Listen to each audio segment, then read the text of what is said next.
Vamos conversar agora com o Dr. Edilson Pinheiro, membro especialista da Sociedade Brasileira de Cirurgia Plástica e pós-graduado em Cirurgia Plástica pela clínica do Dr. Ivo Pitangui. Boa tarde, Dr. Edilson. Boa tarde, Carol. Boa tarde a toda a Intensidade. Hoje nós vamos falar sobre mamoplastia redutora. Explica para quem está em casa. Mamoplastia redutora, Carol, nada mais do que a redução da mama. Muitas vezes o paciente tem uma mama muito grande, então muito caída, então realizamos a redução da mama. Muitas vezes é associado com a mastopexia, ou seja, reduz a mama e levanta a mama ao mesmo tempo.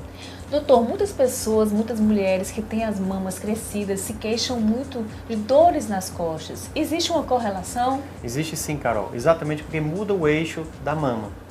Ou seja, a mama, quando aqui está na posição mais em cima do tórax, ela acaba sendo posicionada numa parte mais inferior, né? E isso muda todo o eixo do corpo, então ela provoca, pelo excesso de esforço, muitas dores na coluna.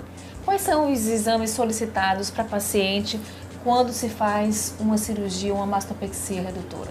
Bem, são vários exames, entre eles podemos citar o exame de sangue, né, que é hemograma completo, hemoglobina completo, glicemia, ureia, creatina, sódio, potássio e mais alguns, né? O exame cardiológico, que vê se está tudo ok no coração, o raio-x do pulmão, né? Fazemos o raio-x também para saber se está tudo bem, ultrassom da mama ou mamografia, né? Muitas vezes os dois, dependendo da idade do paciente. Então, para saber se está tudo bem, ver se não tem nenhum nódulo, nem alguma coisa intercorrência. Se tiver algum nódulo ou algum outro motivo que precisa de uma avaliação melhor, aí manda para o mastologista. Nesse caso, o pós-operatório, a drenagem linfática é indicada e depois de quanto tempo, doutor Edilson, a pessoa pode voltar às suas atividades normais? Normalmente indicamos a drenagem linfática, exatamente porque a mama existe um edema muito grande, ela é muito manipulada para você reduzir e levantar essa mama.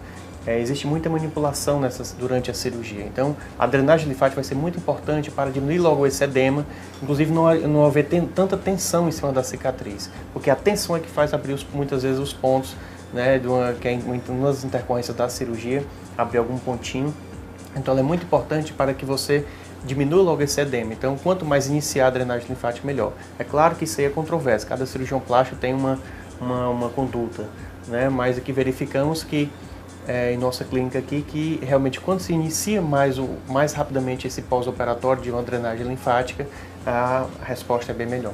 A paciente ela pode perder a sensibilidade da mama, doutor Edilson? Pode acontecer, é uma porcentagem muito pequena, né, então talvez de 1 a 3% dos casos, mas isso pode acontecer. Geralmente a maioria das pacientes ocorre de uma temporária, né, uma dormência temporária. Agora, perder a sensibilidade total é mais difícil, mas pode acontecer. E, por exemplo, a paciente passou por essa cirurgia, engravidou, todo mundo pergunta, a amamentação, ela é prejudicada ou a paciente pode amamentar tranquilamente? Bem, Carol, na amamentação, isso aí pode variar muito de um paciente para outro. Exatamente porque durante essa cirurgia, depende muito da técnica que foi utilizada e depende também da paciente.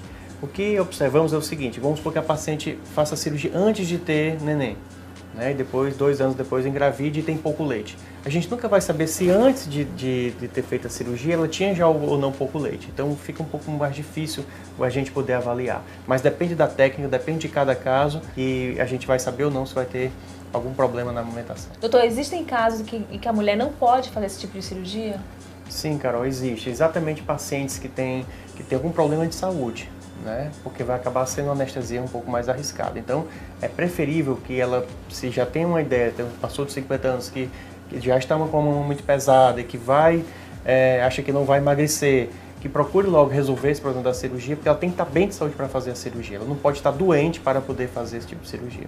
Então, todos os anos tem que estar muito bem, né, para que ela possa ser realizada. Ou seja, mulheres fumantes, mulheres sedentárias, essas mulheres geralmente não podem se submeter a cirurgia. Exatamente, principalmente mulheres fumantes. É bom você ter falado que exatamente o cigarro ele atrapalha a microcirculação, ou seja, não chega o sangue na microcirculação da mama e acaba só abrindo os pontos, tendo mais complicação, um pós-operatório mais demorado. Então é muito importante que, se for fazer a cirurgia de mama, suspenda pelo menos o cigarro durante 30 dias ou então pare de fumar de vez, porque vai dar muito problema, o pós-operatório é mais trabalhoso, o pós-operatório é mais difícil né? E a paciente realmente, para fazer submeter a cirurgia, ela tem que parar de fumar. Doutor, muito interessante os esclarecimentos. Muito obrigada.